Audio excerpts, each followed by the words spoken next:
When you heard about the You Decide conference, what did you think about the concept? The schools asked Rotary if they could help with areas of the curriculum they found difficult to teach. They have members and access to men and women that have got particular skill sets and attributes that wouldn't necessarily always be available to the school. So any work that we do with schools on this kind of topic is really worthwhile for us to do, plus the fact that it's really fun to work with young people and we really enjoy doing that. I was quite excited at the fact that we were getting such high quality people coming to work with our students. In Rotary we do a lot of work with epidemics, with diseases.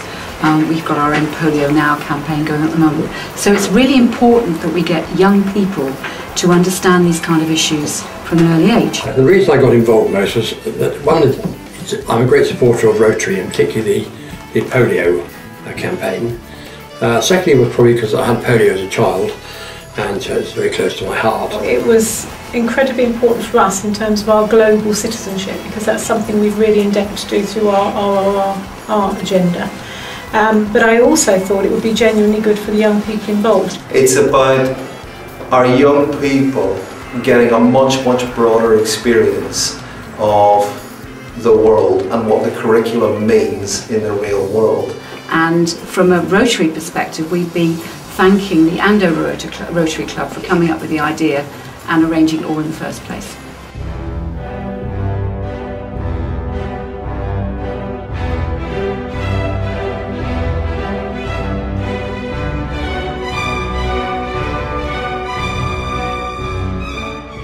Good morning, everybody. Welcome to You Decide. We in Andover Rotary Club are grateful to all our local schools for helping us to plant some 12,000 crocuses as a precursor to our Thanks for Life days, celebrating the success of our campaign to eradicate polio. That, however, is looking backwards at what has been and indeed is still being done. This is your opportunity to look to the future. Today, you'll be briefed on current and possible future pandemics by some of the leading experts in the country. Then you'll be given a couple of scenarios to discuss amongst yourselves, in groups, facilitated by a tutor. And finally, you will be asked to make a presentation on one of them. So the question is, with some of the really big epidemic diseases, the virus diseases like influenza or HIV, AIDS, and the bacterial diseases, the plagues and a variety of other serious diseases, how does the body resist those infections? Well, we have to develop immunity. The immune system is our defense. And the problem is that the immune system has got two branches, a rather rapid-acting but crude branch, but a much more sophisticated, long-acting, acquired branch. And it takes a week or 10 days for that acquired branch to grind its wheels into activity.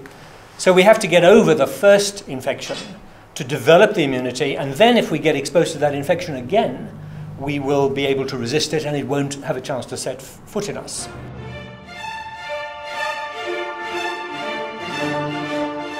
Getting eminent scientists to come and talk about their work and the challenges they face and the problem-solving issues that they have to deal with on a daily basis was something that I felt our students could really benefit from. I can't imagine that there are many ordinary day-to-day classroom situations where the topics that were discussed in the day are discussed elsewhere and in such depth. So this harnessing of immunity is the mainstay of the whole principle of how we use vaccination or immunization. We take extracts of the germs or the microbes that we're interested to immunize people against, and we usually have to give them as an injection, but sometimes in the form of polio, it can be taken as a virus on a sugar lump or something like that and actually eaten. It gets to the places it needs to. That stimulates the body's immune system. And so when the real infectious germ comes along, we've already got pre-established blockade in the form of immunity, and it can't set foot on board, and it can't infect us and give us the disease. Because we have to take account of something else, which I've called here mind the gap.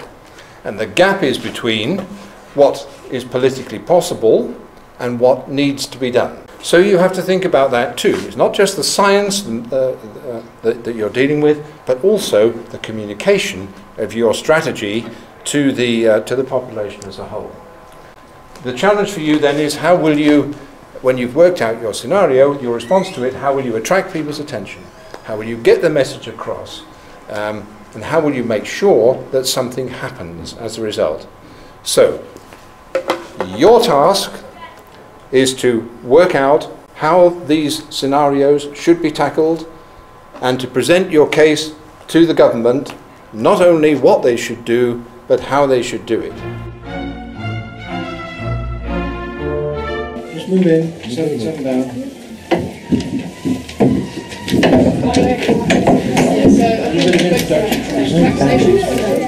What are we here to do? I'm facilitating you. My name's Caroline Millman, and my task is to just help you along in your discussions, all right? So you're going to come up with the ideas, and I'm just going to sort of prompt you every now and then and say, okay, what about this, what about that, what about the other? But you're the ones who are going to come up with all the ideas. I propose that we close the borders because it will prevent influenza, which has been... Then we only need to vaccinate about 75% of the population. Everybody got involved in the actual topics. One or two had to be encouraged so that, as in any group situation, a couple of dominant people didn't dominate all the time that we had. And the people who were actually, I suppose, on each table, running each table, were very good to involve all the children and to make sure every one of them was actually speaking.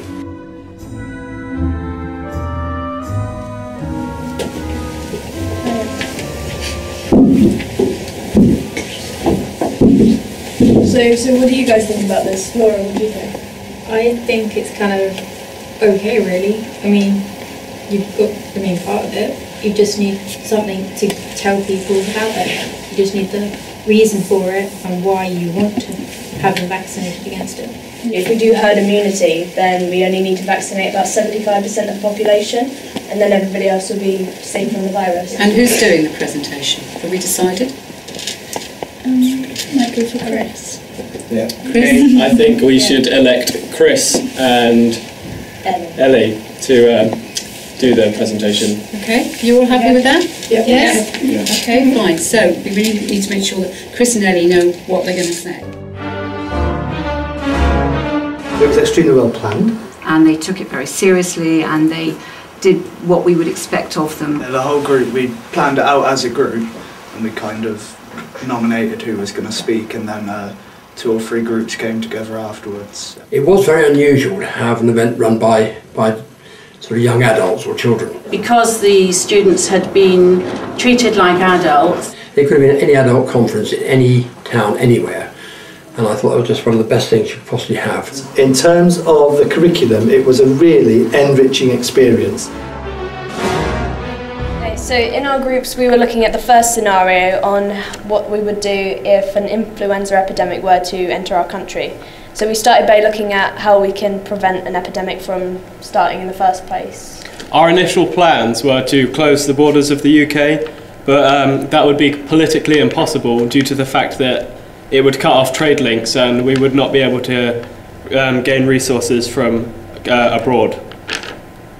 We then started looking at if the virus were to enter the UK, what we would do to highlight the fact that there was a danger to the public. So we'd have to raise awareness by spreading the word through the television, internet, Twitter, newspapers, anything to raise awareness of what's going on and how people can stay away and how they can help resolve the problem. And yeah.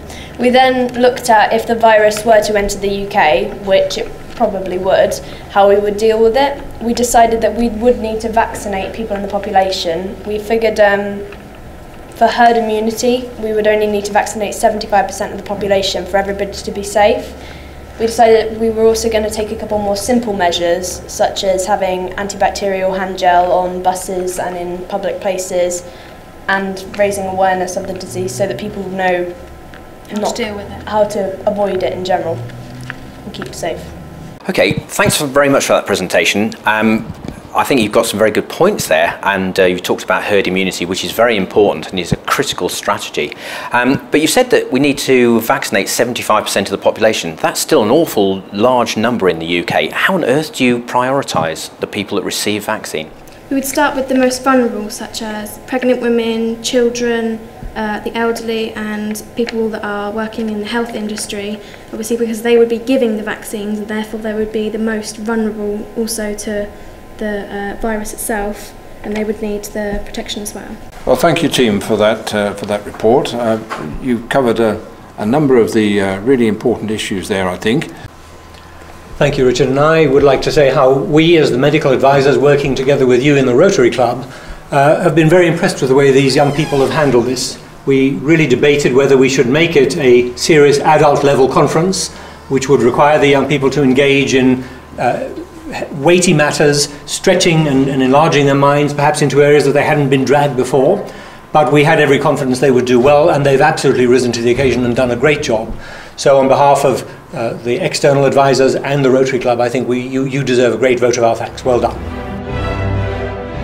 What feedback did you receive from the students and staff that participated in the event? They gained an awful lot of knowledge. I really enjoyed the group discussions. I thought they were really good. And I thought that was a really, really good conference and could well have been put on by adults rather than by children. So it's just the whole thing was really good. I think the youngsters really entered into it in a very adult way, and it was a very adult conference. They were set some real challenges and real problems to have to solve. I think it was a nice difficulty level. Yeah, I thought some of the things were a bit more challenging, but it was nice, like the speaking out in front of the government, that was nice. That was fun. We got other schools involved, the young people were wonderful. The thing that impressed me most actually was how engaged and interested our youngsters were, and the youngsters from other schools as well, from Winton and from Test Valley. They really enjoyed the day. I was actually really impressed with the whole affair. They enjoyed the experience of having really high quality professionals working with them. They enjoyed the challenge of working with other students from other schools. They enjoyed the material that was being presented to them and the challenges that they had to face. The other things we need to think about are global warming. Global warming is affecting all of us, and it also infects the insect vectors which carry many of these diseases around. And so with the warming climate, the insect vectors are also moving ever more northwards. And we are tracking insect vectors coming towards us in the UK which carry a range of diseases which we haven't previously had in this country.